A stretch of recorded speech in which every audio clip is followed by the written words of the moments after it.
Uh, All right. And I think we are live. we are. Yeah, I think so. It's the third All eye right, we're good. vortex, 5 love languages. This will be our first. Face-to-face. First face-to-face Zoom meeting. So this will be our first missionary type. I'm gonna have to go now.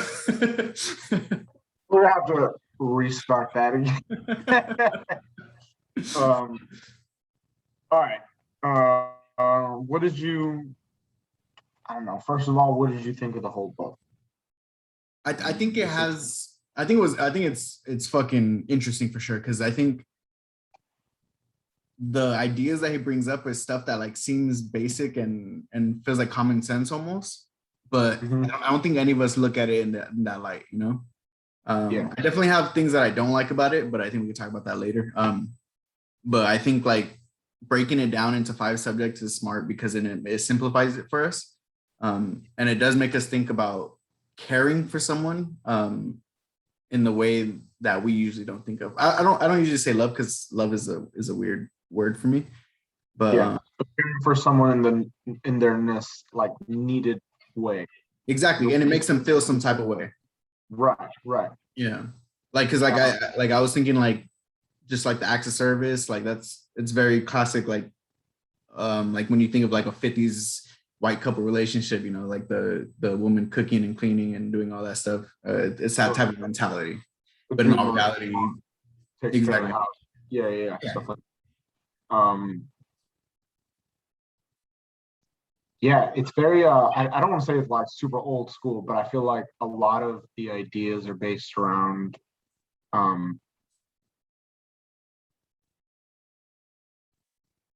I don't know, because one of the things that I was thinking of when I was reading it was the idea that maybe specific gender, and I know they mentioned that like, oh, we definitely don't think that genders are specific to any of these. And when I was reading it, I was like, I would disagree. I feel like, at least in my life, most of the women that I've known or come to know any kind of relationship with, it's tended to revolve around like the quality time that we spend together. And I wouldn't deny that like that there's plenty of others, that everyone has their certain qualities, I guess, that make them a part of a different category of love language, if you will, right? Yeah. But I definitely felt like quality time was like the kicker was always the number one like thing that set all of them, like up for like comfort, so that they again like they felt that love tank being full or whatever, You know what's funny is I listened to the extended version. I did audiobook, and at the end there's like a frequently asked questions, and one of the people asked something which I noticed that too, which is why I'm saying this. Was that is there like a gender specific thing where like, because if you listen to most of examples and when you think about the difference between men and women, they would say that women tend to steer towards quality time and acts of service, whereas men it was physical touch and words of affirmation. And so I think it's something that crossed my mind too, because I was like, those were the top 2 for me, were words of affirmation, physical touch.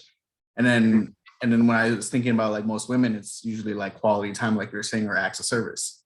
Because it's usually, like they like a man who does things for them, like as lawn, like shit like that, like fix the car. So I don't know if it's like societal norms, but it's definitely a trend that I've noticed. Yeah. And it's funny because I wouldn't say like all, I'm not gonna say like 100% of women and 100% of men are this way, but definitely, I don't know. In my opinion, it could just be as simple as like 6 out of 10 dudes or whatever, 6 out of 10 women. That's definitely like something to consider, though. I don't know. It could be societal norms more than gender, but it's still something that's apparent, I think. That's true.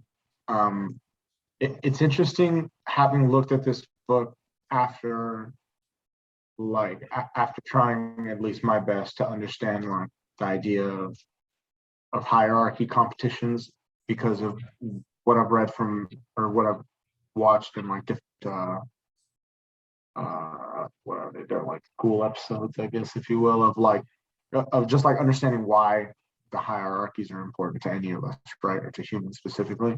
And then like after watching the comedy specials of Patrice O'Neill, where he's like kind of laying it out in a way that he understands, right? Yeah. And to like be reading this book, it's so like um I don't know, it just seems very leaning towards, like trying to be very like open and like specified, I guess, to your partner. Yeah. And I feel like, I don't know, at least like for men, I've like come to understand that like that's not necessarily like always our number one priority or should be. And I'm not sure if I'm wrong at Yeah. this point. But When you say not priority, are you talking about the communication part or the no, love language?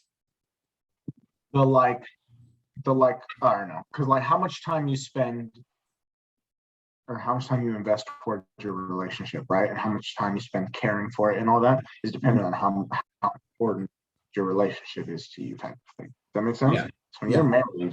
when you're married, the theory is you should be really invested in the type of relationship, right? And when you have kids, the theory is like, well, we need to keep this shit together because there's fucking kids around, and the kids will probably, or like scientifically, do better if we fucking keep it together. Yeah. Even if it's just long enough for the kids to like get out of the house, right? And so at that point, it's very important. You know what I'm saying? And I guess like I'm at the point in my life where I'm like, how much time you should invest in your relationship is like indicative of how well you want your relationship to be. You know what I'm saying?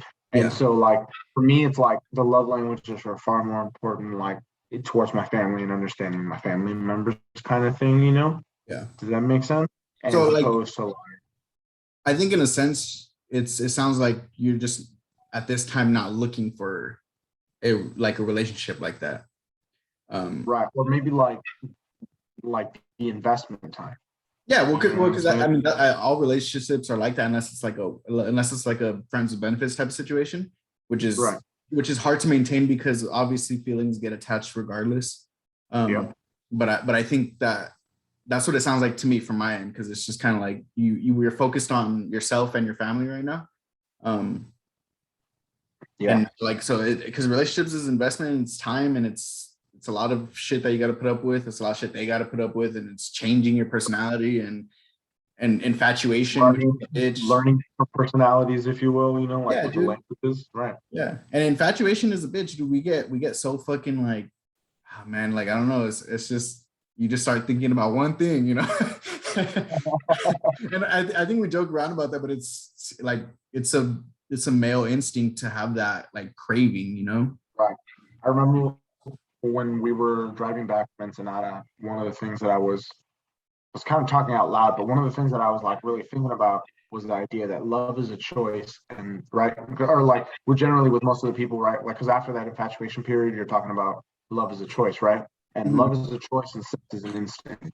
And so, how are we supposed to like? How are we supposed to figure out that problem? The problem that like love is the choice that you make, right? And the person you want to invest in, kind of thing, right? And Yeah, then sex is that instinct that is always there, no matter what. Even when your partner's not there, even when that person that's like that you're investing in isn't like in showing results in a sense, yeah, like maybe you're having a go at it with your partner, and like the last couple months have been really hard, like what even keeps you from, what I'm saying, like going after that instinct as opposed to that choice that you're making. yeah. Well, I think That comes down to anything though, right? Anything that like easier to just fucking eat all day and lay on the couch, right? But that's that not shit feels good too. No, but I think yeah. another thing is like we have a when I say we, I mean like as a society, especially in the United States, is we have a misconception about what love even is. Like like and I think it's from both sides too, from all genders, from all cultures. Is like each person has this idea of what love is, and it's usually like like a fantasization of some type of relationship, right? Because when you Yeah. think of like a movie, you think of like oh, the dude fucking comes and is romantic, but in somebody else's eye, like it's different. So I saw it like when it comes to the word love, it doesn't make sense to me because I don't think it's an actual concept. Like it's what I think it is it's a mixture of feelings, dog. I think it's number one, infatuation, sexual desire, like, and then on top of that, you care for that person usually. And then I don't know, it's just like a weird feeling, you know? Like I don't think it's any one particular thing. And so when people use it in our society, it's always conflicting because it doesn't make sense when we're like, oh, like this is what love is, and then they're broken up in a couple of days. Like it's just like it's a fantasized idea. It's a very conflicted word. Like Absolutely. You know what's funny is they touch on that in the book too, the fact that like it's the type of shit that we use like for everything. And not like we specifically, you know, but like a lot of people, oh, I love pizza, you know, and then I or love like you love your mom. Like you loving your mom right, and loving your girl is two completely different things. right. And we can't necessarily like, I don't know, like I wouldn't say that we have the fucking time to begin to explain and define love in a more specified way, right? Because man, Nobody knows. yeah, man. Because here's the thing, man. I've come to understand that, like, yeah, love could potentially move mountains, but I'm not sure which type of it. Yeah. You know what I'm saying? Because I've seen people fight for their friends. You know, I've seen people do a bid for their friends. You know, I heard stories of it. You know, I've heard and seen of people that like, right, go crazy over, like you said, like that relationship. You know, I Yeah. guess it depends to what you have in your life. What in your life, I don't know, in a sense, fills your love tank. You know, Yeah.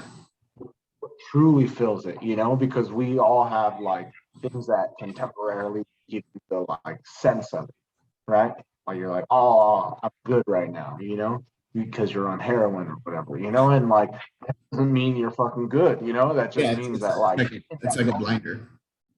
right. And I think like again, we can definitely use people as blinders. You know what I'm saying? Like, what is a rebound? Why does anybody like? Why did we come up with a terminology for that? You know, that person that you use as a blinder after your fucking relationship falls apart. You know what I'm saying? I mean, it's obvious that hurt is part of that. Like, I think it's because I mean, you're vulnerable with this person, right? And to be vulnerable is a weakness, and you need that closure after that person leaves you or whatever the fuck happened. And so we jump to something and be like, nah, like I was never vulnerable, I was never weak. You know what I mean? It's Yeah. just like it's reassuring ourselves, and it almost feels like we're like showing to the world, like, nah, like I'm good. And I think it goes back to ego and pride. Like we're humans are egotistical and prideful, and so we don't want to be shown as weak or vulnerable to anybody. And anytime someone like makes us seem or feel weak, we gotta flex away or something, you know. Yeah, exactly. I've had more than one female after we break up, like post bikini pictures, like, you know, like be like, I'm doing good. I'm fucking doing good. I'm doing great. You know what I'm saying? Like, we Yeah. have to let the world know, like, hey, by the way, since that happened, I'm doing fantastic. You know, like that's Exactly. like one of our high, like real kind of things. We just do that. And we all do it differently. Like you were saying, like men usually would go fuck around and all that shit, and women will like post pictures or like or do shit like self-care shit, which is good, but like we all have our different methods of coping. we All of flex. We flex in our own way. We Yeah. flex independent on how our culture accepts Yeah, it. or I even think about like how some dudes or girls they'll get in shape, you know. Other ones will gain weight and become depressed. Like so it's just different methods of coping.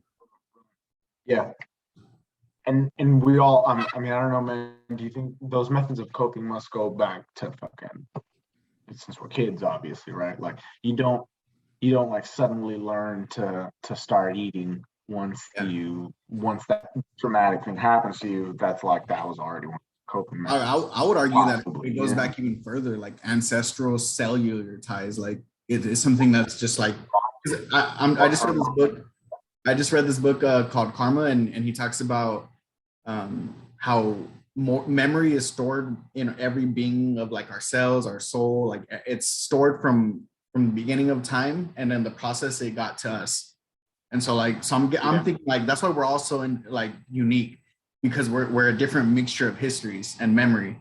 And so like when we react a certain way, it's literally from years and years of a certain history, certain memory of something that's happened. Right. It's like a cat knowing to be scared of a snake, you know, like it's inherent. It's something that like, all right, like maybe this ancestor from thousands of years ago got eaten by a fucking snake. And so it goes back way further. Exactly. And so we each have our own coping method that's a result of that. So if you react angrily or sad or anything, it's a mixture of emotions and history. Sure. We have, I mean, and we have this inherent belief, I think, that we inherit even more than, like in the past, people used to think that we inherited stuff from our parents that like like stuff that didn't make any sense, right? And it's like now it's down to that, you know. It's like, oh well, all right, on a really microscopic, you know, biological level, like that stuff does get passed down, kind of thing, Yeah, you know. absolutely it does. The more you can understand, I would say, the more you are like, all right, it is possible that that stuff gets, you know, passed down. And again, it's as simple as like if you thought as a human at some point in your life that some form of your uh, behavior was beneficial, Yeah. then your fucking memory stores that shit, bro. And one of my big beliefs is the fact that like that what we memorize and think is extremely important in our lifetimes, right? Like in the time that you're alive before you have children, I think that's one of the things that like whatever our, you know, consciousness is, I think your consciousness fucking writes that shit down in like a And fucking notebook, you know, and it's like, all right, motherfucker remembered that this was really great for him or that this behavior was really beneficial, you know, and you store that shit and you pass that shit it down, goes into you your know? DNA, dog. Yeah, it goes into your DNA and then it Yeah, goes into your kids because if it played that much of a role, I think it's evolution, you know, like we think of like our minds are way more powerful than we think. So if it's like I think of like animals that adapt, right? Like they'll grow wings because the floor fucking they're getting killed on the floor, right? This is just hypothetical, but like it's literally that bug being like, holy shit, we're all dying on this fucking floor. So we can't be on this floor. And then you have children, and then after a couple of revolutions, then all of a sudden right. your offspring has wings. You know what I mean? Yeah. Like obviously this is simplistic and it's not scientific at all, but like that's the idea behind it. Right. Well, like a big thing I think is like thinking about it, thinking that you have to change something, or thinking hey, we motherfucking need to make a move, or thinking almost like if you think it's do or die, you do whatever the fuck you can. You know what I'm saying? And Yeah. when you think it's do or die and you have children, like you let them know whichever way is communicatably possible. I think, be it animals or be it humans, right? Because this is a commonly known thing about like immigrants, right? Where immigrants let their kids know, like, hey man, this shit's fucking serious, take this serious, right? Like this is very important, you know? And then afterwards, right? Their kids won't do as good as, right? Or what is it? An immigrant's kids will do better than that person's kids Yeah. because they want necessity driving them, right?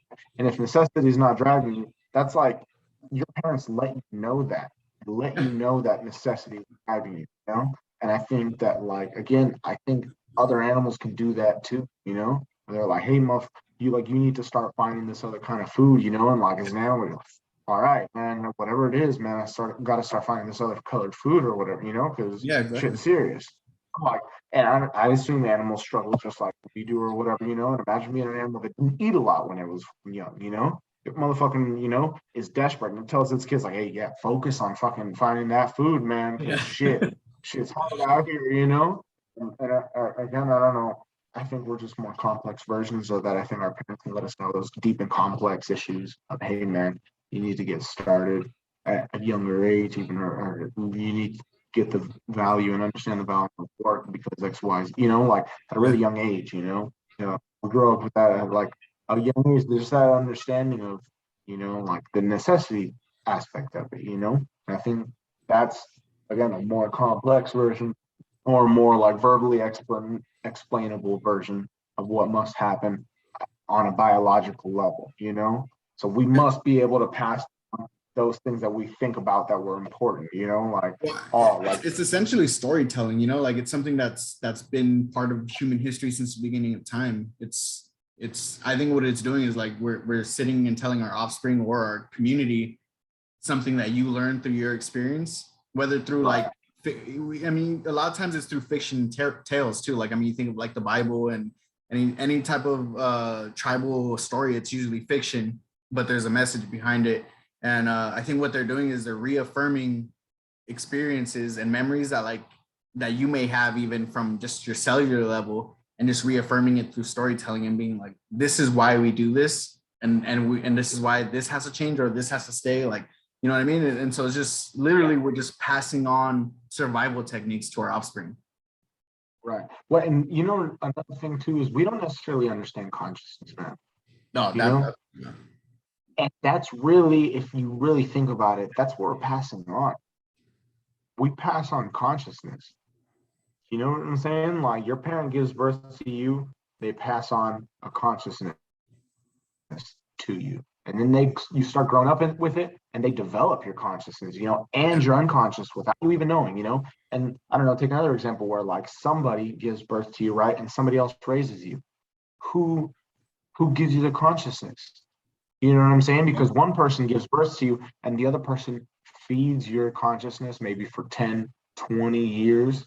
You're going to tell me that they didn't have a huge impact on who you are? You know what I'm saying? No, they definitely did. I think what it is it's just like one's a DNA cellular transfer, and the other one because I think that's the thing. Well, they talk about that in karma too. That's like we're made up of memory, right? But in addition to the memory, we have our lives that are affected by our environment and the things currently going on.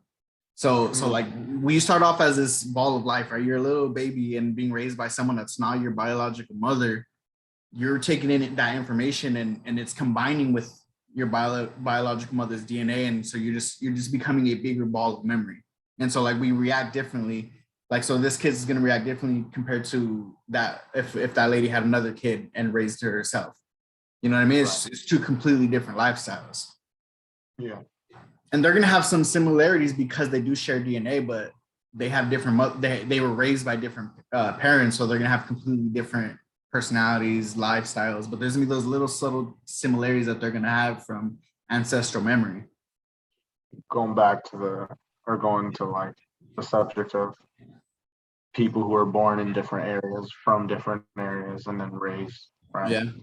Mexican Americans who are born in the United States, but the parents are Mexican, but they're raised in the United States. You know what I'm saying? Yeah. Similarities with both cultures, not the same with either. Exactly. And you don't fit in. Speaking on that though, that reminds me of one of the things that I had not an issue with, but like something that caught my attention when listening to the book was that I felt that all of his clients were of the white community and also religious.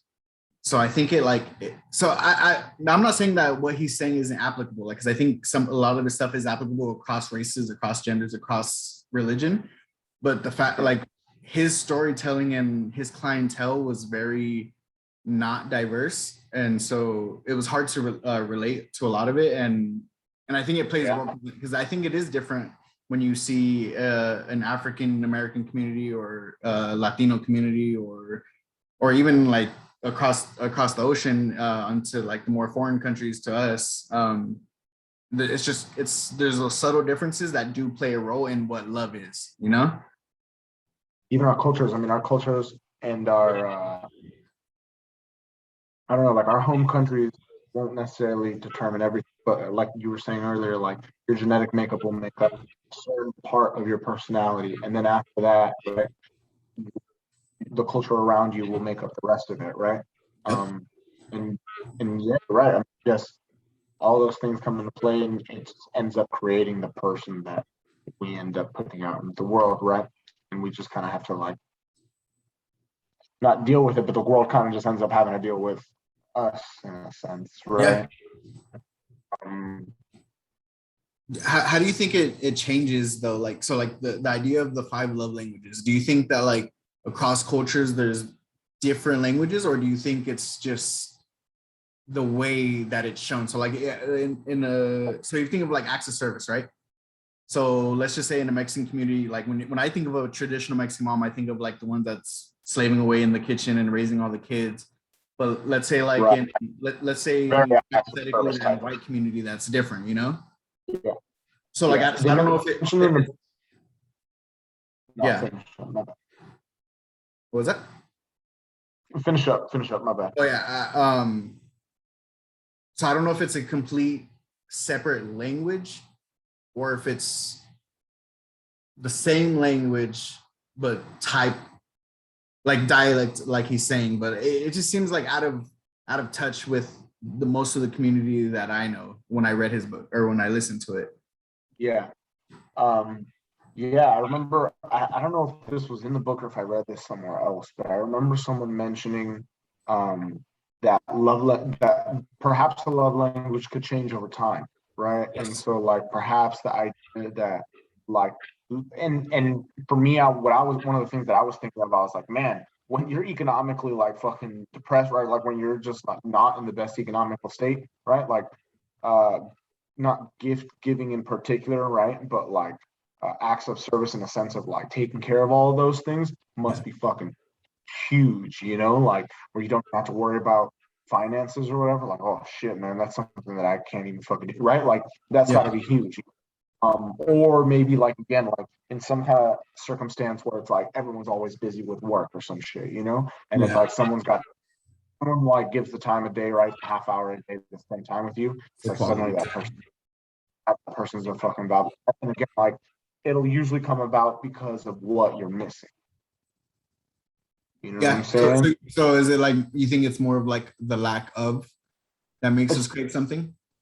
well, I think not always, right? But so what I think is that like different cultures end up doing different things. And so more civilized cultures are more effeminate cultures. Yeah, I agree. They're more it's just easier for women to put their opinions forward, and therefore they're more readily accepted in the society because they're usually valid nonetheless, but in a more in a less civilized society, masculine energy will just take shit by force, Yeah. right? Well, I And mean, so when a woman disagrees with a man, right, and a guy wants to win the argument anyways, you just beat her up. You know yeah. what I'm saying? And again, I'm not Wouldn't know. I advocating know. for You're any. just saying that's just what happens.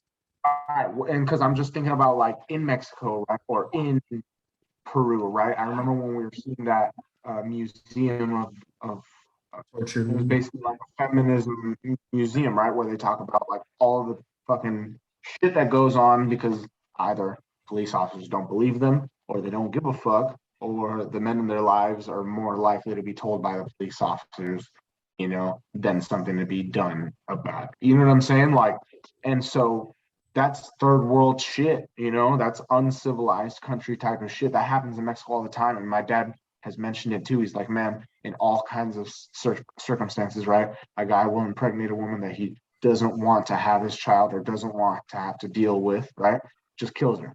Like, and again, it's uncivilized country type of shit, right? But so what ends up happening in those societies is those female ideas or female necessities are uncatered to, and so the societies just become more masculine, and that's what women like always are bitching about, like the whole like masculine energy or the toxic masculinity. Yeah. That's what they're Well, yeah, because it does make sense. I think that like societies function better when we are in touch with our feminine side. I think like it's just a fact. I mean, you're more right. emotionally intelligent. Where because look, masculine It's yin and energy, yang, bro. It's yin and yang. You masculine can't energy understand is stupid and aggressive. It can be useful, but the feminine energy is what keeps us in line. I There's mean, nothing. Go ahead. you think of like any situation of like a king and queen situation, you always see that the woman behind them is the powerful one. You know, it's that controlling and making sure that smart decisions are made. Whether they're good or bad, that doesn't fucking matter. The fact is that it's a smarter energy and it's more in touch than the masculine energy. I think if you assume in like when you see a good circumstance of masculine and feminine energies like working well together, when you see it, it's so difficult to deny the value of both parties that it's just stupid to compare the two. But that's only when you're talking about a circumstance, right? That's already well set up. It's so easy to just call out one of them and be like, see, that one's more this way, or see, that one is more this way, you know, because again, the only way that I can describe it is again, civilized cultures are just a little bit more effeminate. It's just easier to take on those ideas. And you know, like again, civilized cultures are just more masculine because you can get away with more shit, you know? And aside from that, I don't really know. I don't really want to say that one or the other. No, I don't want to go that far. I wouldn't say, I guess, that like I agree with either of them. That's Well, I think what you said earlier, balance, yin and yang type of situation is the best. You have to have a healthy mixture of both, and that's easier said than done, obviously. But I think another thing to consider is, I honestly I don't want to take agency away from the people in Latin America specifically because that's what I'm talking about. But when I think of the femicide and the women hatred, I honestly felt like that came with colonization.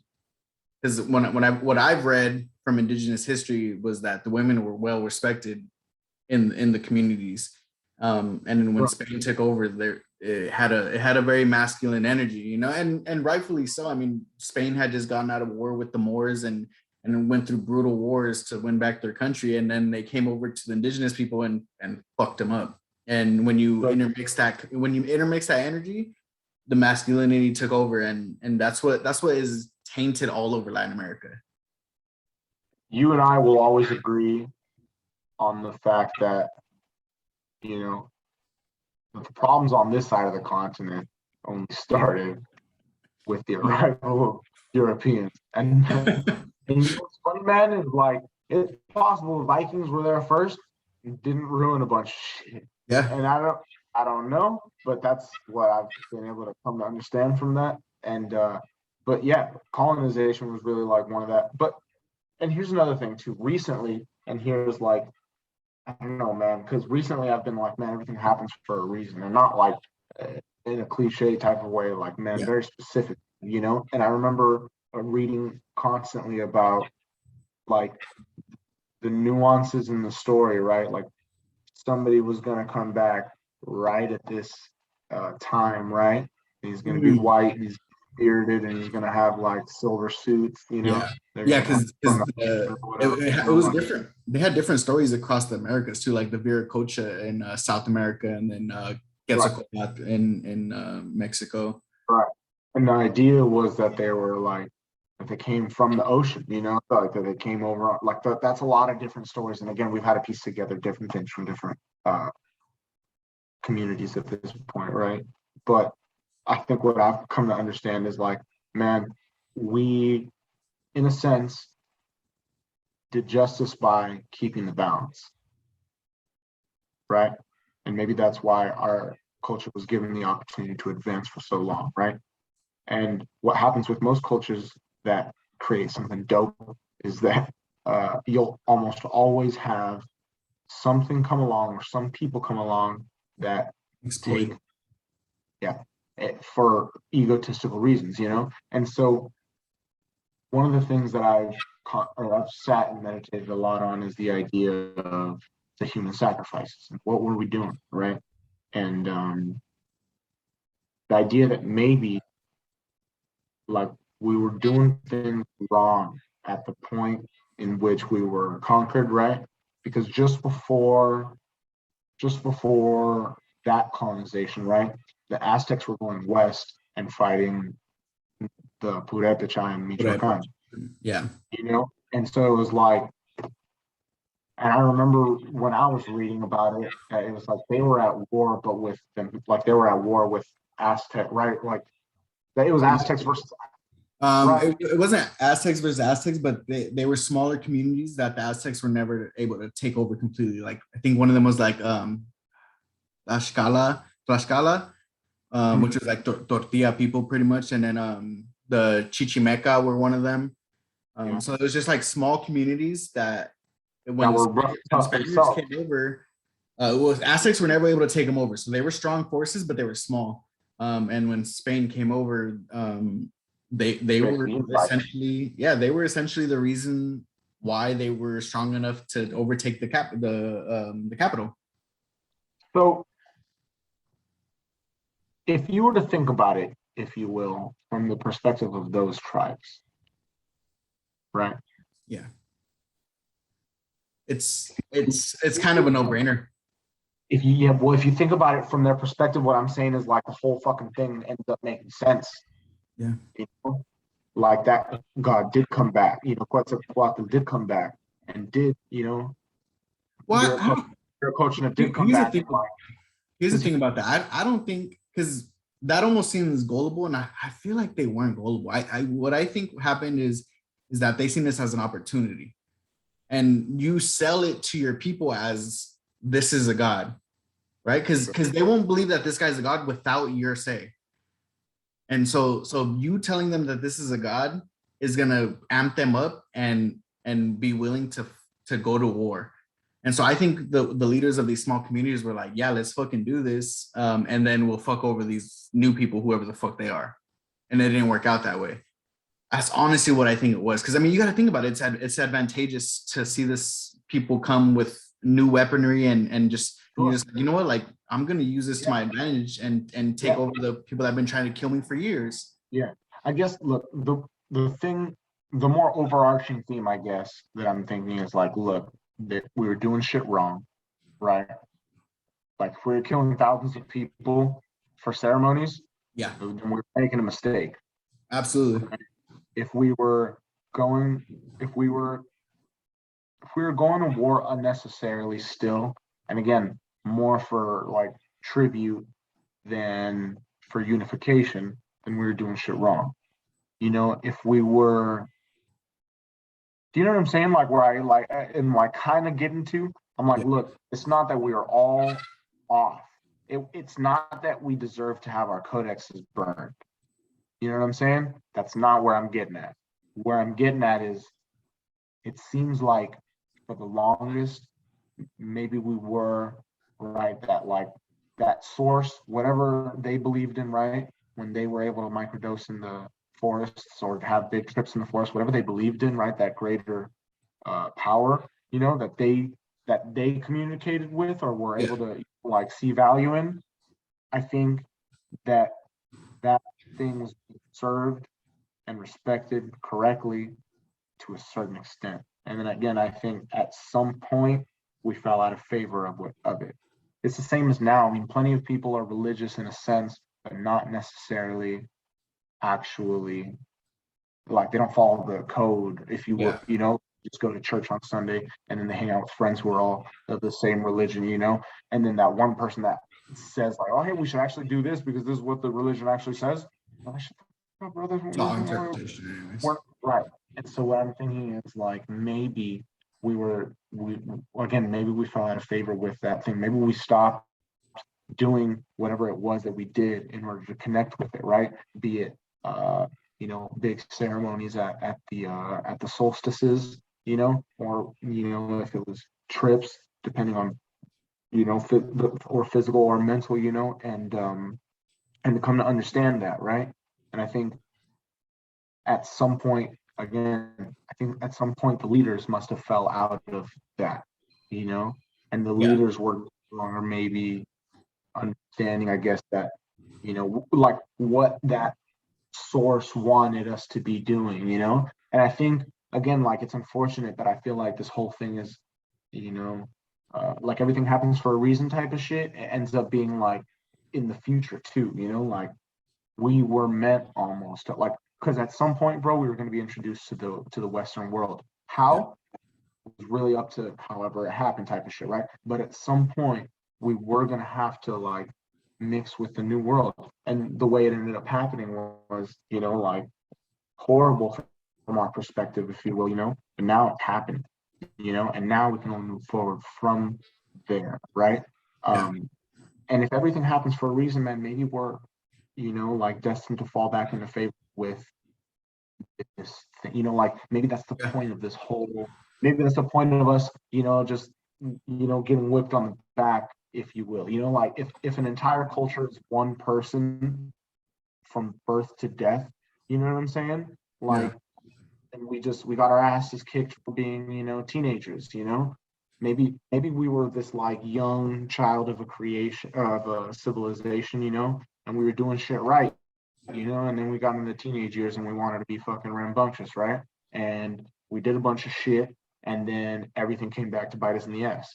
Yeah. And what we have to do, we have to do our time, and we have to recover from the wounds that, that we were dealt. And again, like we were dealt them maybe for very maybe we deserved every fucking I mean, the thing though is like thing that we got. destiny, Maybe we deserved every, destiny or not, I feel like it's completely out of our control. Like, because whether it is, if it is destiny, then we have no control anyways, and if it's not destiny, then you still don't really have control. So I think like the biggest thing for me and what I've been like conjuring is that like I'm gonna fucking make sure that I make my ideas of success the way I think that my ancestors would appreciate it. yeah, And if that's a long fade or not, it doesn't matter to me because it's what I'm gonna do. sure. And so Yeah. like and I do want information about our ancestors and our history to be put out there, and that's my goal, is to put that out there. I mean, like I want to connect with indigenous communities and bring that up. And again, I don't know if it's destiny or not. Like it could be. I wouldn't know, It's just something that I feel I want to do, and so it's something that I'm going to work for. Yeah. I feel like certain things are almost inevitable, if you will. Yeah. Like I think, like again, I think it's inevitable to know that at some point there are going to be like really, really well organized Mexican Americans functioning in the Oh, world. absolutely. You know what I'm saying? Absolutely. The reason I like, because it could be us, and then it could not be us. And the Yeah. reason I say so is like, man, we could die in like, in some random little like incident or whatever, you know what I'm saying? And like, not that there will be someone will like, I don't know, man, like again, if a culture is like all right, if a culture were a team now, like let's say your number one receiver, like, boom, twists his ankle and goes out. What happens? Your number two receiver becomes your number one receiver. Yeah. Your number three receiver becomes your number two receiver, and nobody blinks. Yeah. And that's like, harsh, man. It's a harsh reality. Is the fact that, like, in a sense, we're dispensable. Exactly. And we need to realize that though, because I think we fall so deep into ego and pride. It's we sit here and we like, even me, like I want this change. Agree with you, bro. Yeah. I want to lead the fucking battle and go and fuck imperialism, But in all reality, that's a selfish ass goal. And knowing it's selfish, I still want to keep it too. I'm fucked up like that. So Right. Well, I know it's egotistical and it's probably wrong, but I don't give a fuck. I think, all right, let me give you an example. I remember in football, right? Like, I kind of wanted to be a captain, but kind of didn't care either, right? And I think, like, by the time like I was a senior, I was like, well, I'm a captain, and it wasn't ever like in any of my sports. I don't know. I just didn't, especially at the time, didn't necessarily have the words to be like, all right, guys, like this is our pep talk, and this is what we're gonna do. Is what we got to do. Like try to get everyone's morale up.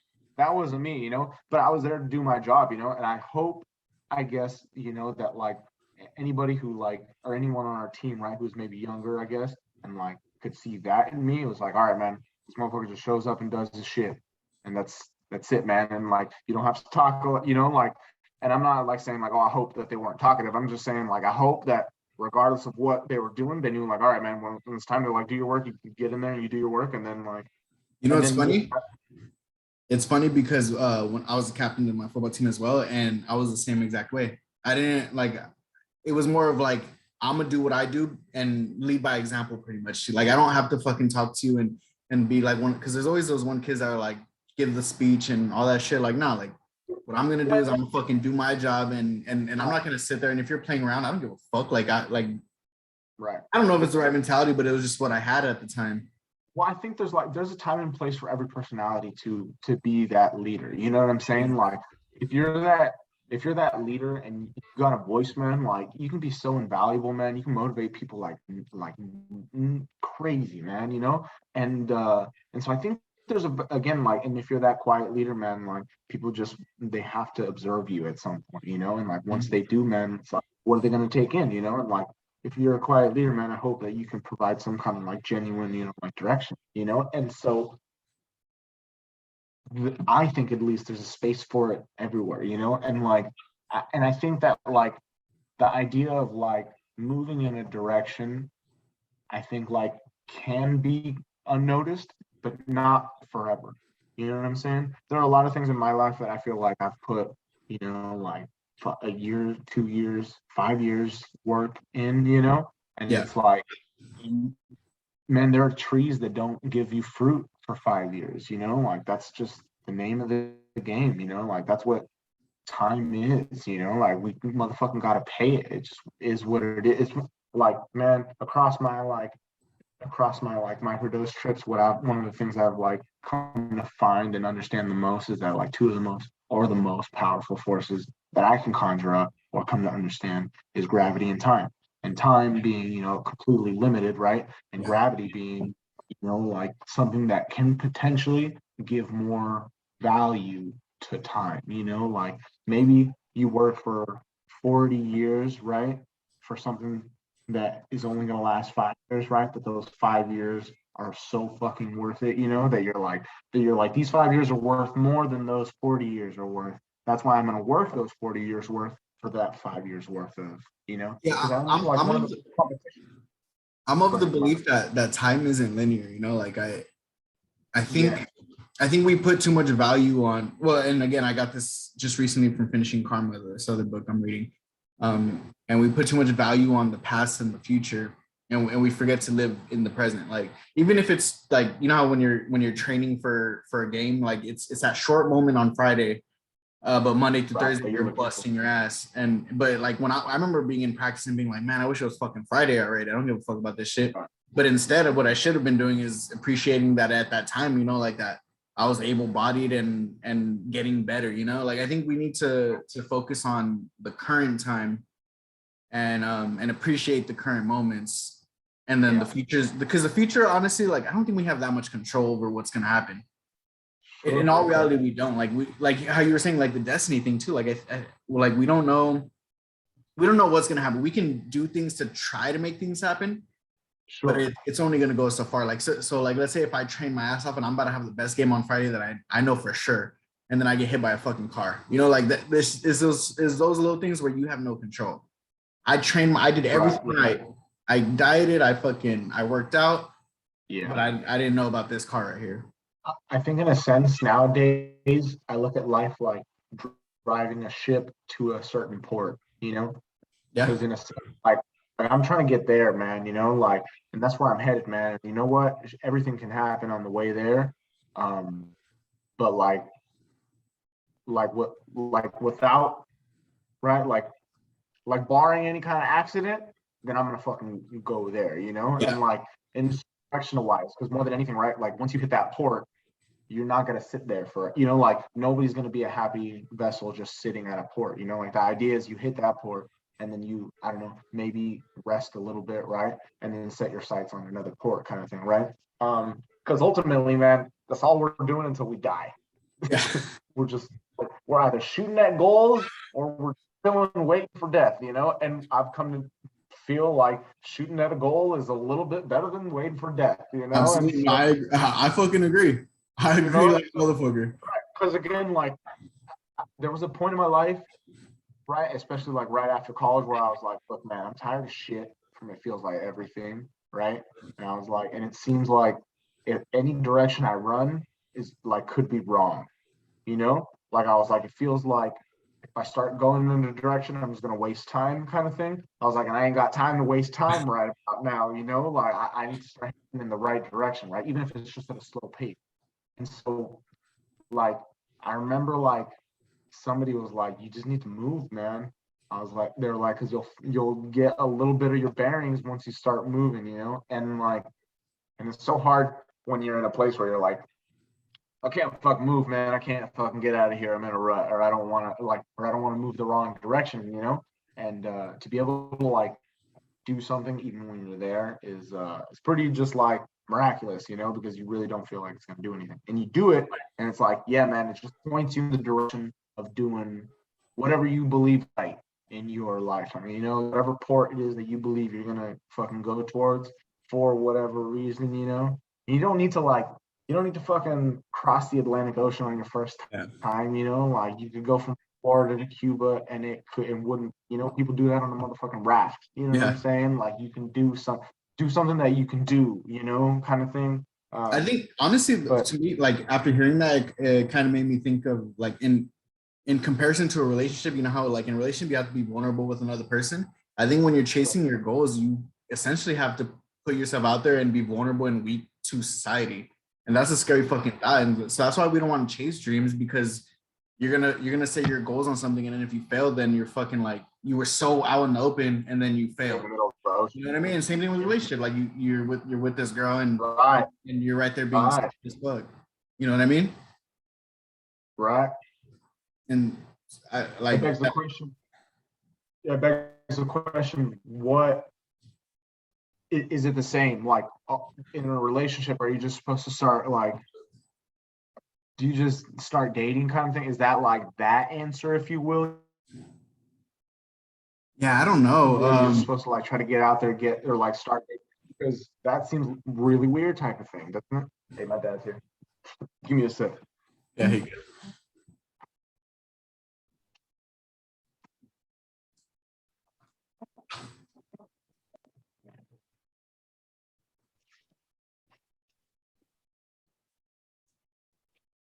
Like that. Personalità o io sta.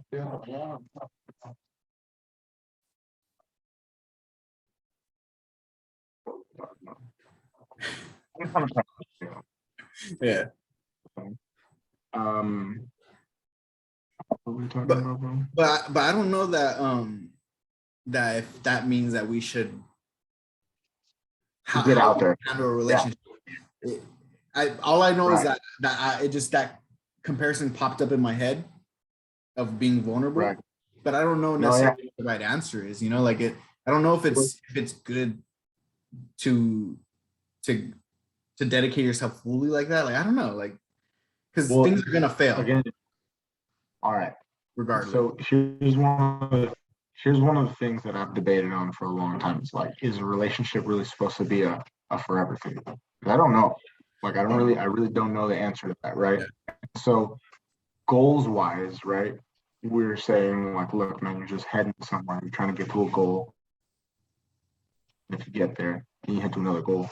Right? You know what I'm saying? If you get there, you head to another one. And so what's even the goal in a relationship? Is it marriage? Because I feel like a lot of people nowadays are trying to believe that that's not necessarily the end goal. Marriage is either a financial bind or it's saving your relationship. That's how I see it as. It's usually like financially it makes sense because a lot of times you get like tax breaks and you get like a bunch of shit, and also it's a desperate measure sometimes where guys or girls are like, hey, let's get married, and it's in hopes to save the relationship. Yeah. But again, maybe that's a pessimistic view, but it's something that I always thought. Yeah, because look, one of the things that I have thought in the past, and I don't know if I think now, but like one of the things that I have thought in the past is relationship like similar to a goal. Like, is your goal to just have a good relationship, and is it supposed to last how much ever it's supposed to last, and then after it, has served its purpose, if you will, you just fucking split up and just go about each other's ways. Honestly, and so like maybe it's biological, maybe it's just instinctual. Like our goal is to create offspring. Right. So essentially you could be correct, but I think the difference is that we are conscious beings, and I think we attach emotions and feelings to to these instincts, like we have an instinctual drive to have offspring, but because we are conscious beings, we associate emotions with them, which is why it becomes such a tie. And I don't know what you get past that, like it's literally, it starts off as biologically wanting children and offspring and furthering your genes, but because we're emotional and we have feelings, it becomes more than that. But I don't know what the end goal is, like I don't know that we're supposed to stay in one relationship, but it feels right. It becomes that choice, it becomes that choice to be a part of some. And here's another thing too, man. I remember, like, obviously when we were in sports, it was you were a part of something greater than yourself, as hurtful as that to be replaceable at a moment's notice, it is all much more mean to be doing something not only for yourself but for others as well, right? You're a part of something greater in a sense, and again, like I think like a relationship is that in a sense, you know sense something greater than just two people fucking, Yeah. But I don't know if like marriage is again specifically that. Like I've seen plenty of people in relationships who are not married, who've been together for 10 years I plus, think right? again, marriage isn't anything special. Right. Well, I think it's like that old school version of, because it was the title thing, Nowadays we have 100 titles for what used to have one title. Yeah. You know what I'm saying? Kinds of benefits, And honestly, it's kind of like a sense of ownership, it's kind of like both the woman and the man being like, nobody else fuck with this person because we are now bound by a ring, right? Religion, it doesn't, whatever. Especially in certain sentimental types of way, right? Because you can understand if somebody's still like emotional with them, right? Yeah. Like, but not certain, you know what I'm saying? So, and like, it's funny, it's those biological issues that we're talking about. So do you think that in the next time you're in a relationship that you, after reading this book, do you think that you would try to find that person's love language and appeal to that? Or do you think that regardless that you're not that committed to doing that? Oh yeah. Look, I've always understood any kind of information that's like beneficial towards just any of your relationships, So again, Yeah. like in reading this book, like I can understand how to deal more with my family, extended family, you know what I'm saying? Like I thought that was important too.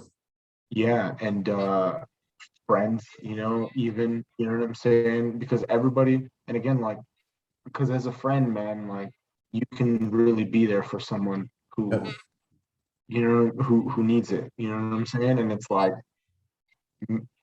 maybe we should be able to do that more often. Yep. And again, it doesn't necessarily need to be in that like emotional relationship type of Yeah, it doesn't way. have to. It doesn't have to be sexual. What it is, Right? it's caring. Yeah. Because again, we haven't been very good at separating love, being like, oh well, that's the kind of love you have for friends, or that's the kind of love, you know what I'm saying? But like being able to be there for somebody is across the board good thing. And so I think as humans, if we could do that, then that would be more beneficial just for society in a whole as a whole, And so Yeah. the amount of value in this book is incredible, and how much we've talked shit on it. I think it's like it's not uh it's not reflective of how I feel about the book Oh overall no, as a whole. absolutely not. We just sat here poking holes in it because Well, I think you have to have a critical eye when you read anything. Sure. But I think what you just mentioned right now is one of the things that like I thought was super important though, that like it applies to more than just like a relationship between a man and woman, because I was thinking about like even my little brother, like I was thinking about, because I'm tough on him, right? And he plays football. And I was thinking the other day and I was like, man, like what if his love language is words of affirmation? I'm just shitting on him, And like, and it really made me sat there and think, because I was like, man, like that's fucked up. I don't know if that's his language, but I was thinking, and another thing is I learned a lot about myself reading the book, because I never sat there and thought like, how do I feel want the cared world. for? How do I feel like valuable? And I really sat there and I listed from 1 to 5 where I place them. And one thing I did criticize though is that like I was like, man, I kind of like all these things sound good to me, you know? Like I want to make sure of all of them. Like that doesn't make sense. Yeah. That's not obvious as fuck. But then I sat there and I was like, you know what? Like maybe I should just rank them. And for me, it came out to words of affirmation, physical touch. What was the third one? Third one was quality time, acts of service, gift receiving. And I feel like I would have never really broken it down like that, but it made me realize, because honestly, when I first read it, I was like, physical touch, easy. Like, but then I really sat and thought about it, and I was like, yeah, I remember the thing that stuck out to me is like, what's the one thing that like affects you the most? Yeah. And I remember being like, you know, like words of affirmation probably, because like I think about what drives me when I'm working out and stuff. Like I talk shit to myself, and not be like, because it really amps me up. And well, it hits your emotional drive. Exactly. And it's not necessarily the most healthiest thing, but that's how that's how I survived off of it. But it made me think like those words affected me. You know what I mean? Right. You're the type of person who can drive off of resentment. Exactly. Yeah. And it came through words. Yeah. Yeah. So you could like see specifically where it was coming from, kind of thing. Yeah. Absolutely. Yeah, man. It's funny. I think both of us have gifts at the very bottom, like at the very end. I can't remember what. Like I think number one for me was definitely like I don't know if it was words of affirmation or touch, but it was definitely like those two at the very top, and then like quality time for that. Isn't that weird? Like how we were just talking about in the beginning about the physical touch and words of affirmation for men being like the two top things, and then for women it's usually quality time and acts of service. Like I don't know what it is, but like it's just something that's going back to biological reasons. So like a woman is not trying to, but like a woman is built to be able to handle a baby who's annoying as shit, and you know what I'm saying? Because so if a dude's fully responsible for a baby and throws him off out of the tree because he's crying too much, that's not beneficial for the species. You know what I'm saying? Yeah. And so what ends up happening, like the successful of our species were the ones where the woman would just take the child when it was going to be annoying, you know, and be the one to deal with it, you know, and that is why basically just like women are more tolerant of things, right? And also why they're more communicative, because they're usually hanging out with the other, you know, female chimps or whatever, taking care of the crew, you know, the whole pack of kids, and they were all just social. Yeah, you know, it was a very social, and again, the men more than anything, right? The reason that social interactions were even helpful at all was just to be able to plan shit out and take down a fucking mammoth, you know, because gotta eat. You know what I'm saying? And it's planning that at least got you there. And then after the planning was done, silence. Because you don't want to ruin the fucking, you know, thing. And so like planning was very strategic, and then after that it was very little on the communicative side, right? But right, there was value in nailing the fucking hunt. Yeah. You know? And all the older dudes being like, hey man, you really fucking chased after him last time you were lagging. Yeah. You know, like words of affirmation, right? And again, for like the women, the idea of quality time and time for the kids. Wasn't in the beginning quality time had nothing to do with us even being involved. Yeah. You know what I'm saying? The quality time just came from them hanging out with those other females in the tribe. You know? And then again, at some point when we became more monogamous, right? I assume it started becoming you know, you wanted the quality time from the person who was making your child at least. Yeah. And that makes sense, you know? You have this fucking thing now. It almost like I honestly again, this is something that I just thought of right now after this conversation is quality time in essence is like assuring that your man is not out there making babies with someone else. If they're here with you, they're not out there, you know. Well, the book was mentioning that a part of the reason that it was successful for one man and one woman to have a child, right, is that the man invested both in the child and the woman. Yeah. So like he made sure she was fed because he wanted the child to be fed. Yeah. You know what I'm saying? Making a more successful like group of everything, of child and woman. Like the woman wasn't gonna get as much food if she wasn't with a dude. You know what Yeah. I'm saying? And once she was with the dude was always gonna make sure she had enough food. You know. And then once the dude made sure she had enough food and she had a child with him because it was safe, right? Now he's gonna make sure that they both get enough food. Yeah. And that's beneficial, man. A dude that is always taking care of you and the child, like that was. And it's beneficial for the man too, because in essence your offspring surviving, and it's also opportunity to keep having offspring.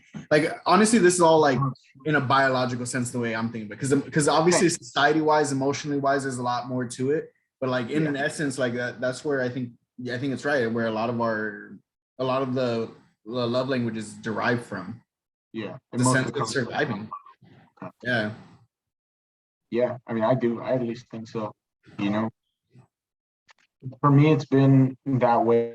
Again, especially reading this book, I was looking at it through that lens, and that's probably why, like, immediately halfway through, I was like, women like quality time. Women have always, I've only ever met women that like quality, and I'm sure there are women who are not necessarily that way either, but at the same time, for the most part, you know what I'm saying? And again, like, it's back down to because of that, because they were used to spending quality time with the crew and with the kids or whatever, and then again, like, it made sense that the women who were invested in were the ones that survived the most. So the women who craved that, the women who craved, like quality time from their partner, those were the ones probably taken care of the most, and so it all makes sense. I mean, like now that after reading it, like it made sense to me to like, if honestly it's like, if you found out something makes your significant other feel loved, I mean, some of it's pretty simple to do. Like it doesn't take much to spend time with someone. It doesn't take much to do acts of service. Like honestly, like all that shit's pretty simple. Right. And it made me realize that, like, man, like stubbornness gets in the way of like a lot of our relationships in terms of family, friends, like sexual relationships. Like we're stubborn ass people. Like I think of myself, and like before this, I was like, man, like I don't want to do that shit. Like why? Right. But it's a stubborn mentality. It's not wanting to be vulnerable for the benefit of somebody else and not expect anything back. You won't even know why you're triggered. Yeah. You know what I'm saying? Like when you don't understand it either, you won't understand why you're so pissed off. Yeah. You don't even know, like, let's say, again, your specific love language or whatever is being violated in the sense that you just can't stand. Yeah. You'll just like, fuck this. You know what I'm saying? Like, it's so much easier to say, fuck this, I'm out of here, when like your specific love language is being violated, Yeah. You're like if your physical love language, or if your love language is physical touch, and then you're getting beat and violated, then you're gonna lose instantly. Like that. Right. You're gonna be gone emotionally, physically, mentally, spiritually, everything.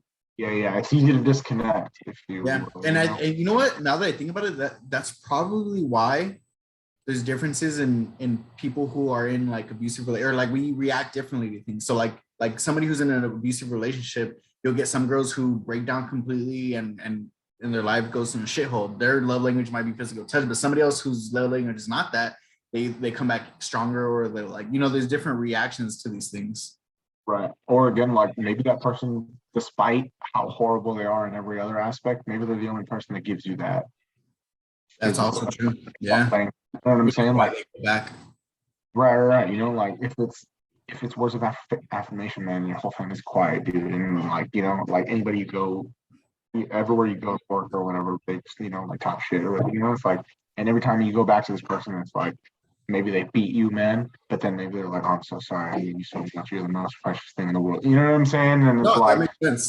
You know what I'm saying? All of a sudden, like, suddenly it's like, I'll take the beating. You know what I'm saying? Not everyone, dude, but like some people. And so, like, I don't know, it's so difficult. And I don't think they think about it like that. I think they think about it like, no, I love this person. Like, you don't, they're like, you don't understand. And so like people from the outside are like, no, like there's nothing to understand. And but like to them, they feel loved, whether they're getting beat or not. And that should trip me, like, that should trip me out. Maybe nobody else lives. Yeah. Will genuinely put in the effort to do that, or maybe they just don't know. Again, going back to the ignorance thing, like you don't know how to solve something, you won't. Yeah. Complacency. Right. I don't know, man. Again, going back to the ego thing too. What if somebody knows how to solve your problem and you won't accept that? Dude, that happens all the fucking time. You know what I'm saying? Yeah. Well, like I think it's a common. I mean, you think about like Tesla, bro. Like Tesla had inventions that were fucking amazing across the sea, but because he wasn't an American, we have electricity that's not as good, and we'll never go. Or even the metric system. It's like that's on a larger scale, but it's shit that like we're very prideful in who we are and what our community is, and we won't accept things because we're egotistical and we want what we want, and nobody else can take that from us. Yeah. Even if it benefits us, like that, a lot of that shit's beneficial, but it's kind of like, I mean, even earlier, I remember earlier in this podcast, I said something and I was like, but that's who I am and I don't give a fuck. Like that in itself was completely egotistical. Right. Even if it was beneficial for me, it's like that stubbornness, that fucking innate feeling of being like, nah. I don't know how to beat that though. We're attached to our ego. I don't know if it's like, I hear people all the time talking about like, oh, you just gotta release your ego. You just gotta let go. Motherfucker, how? Show me the button. Okay. Anyways, like, just do yoga. Like, motherfucker, I do yoga. It shit just makes me even more angry. I do yoga, my ego gets so mad. I meditate, ego yells at me. Yeah.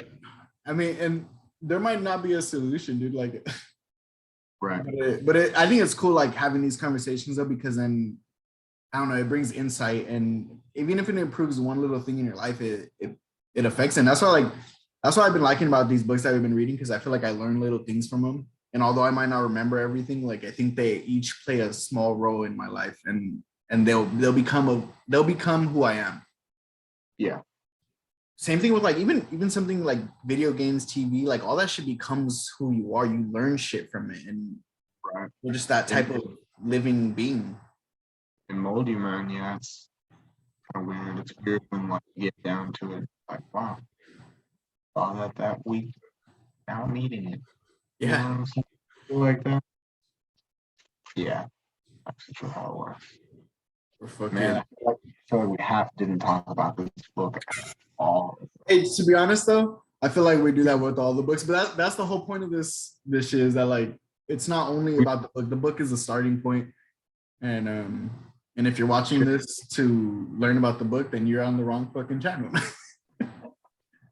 If you're watching this, we haven't yet figured out how to get a percentage of how long we spend on the book and not on the book.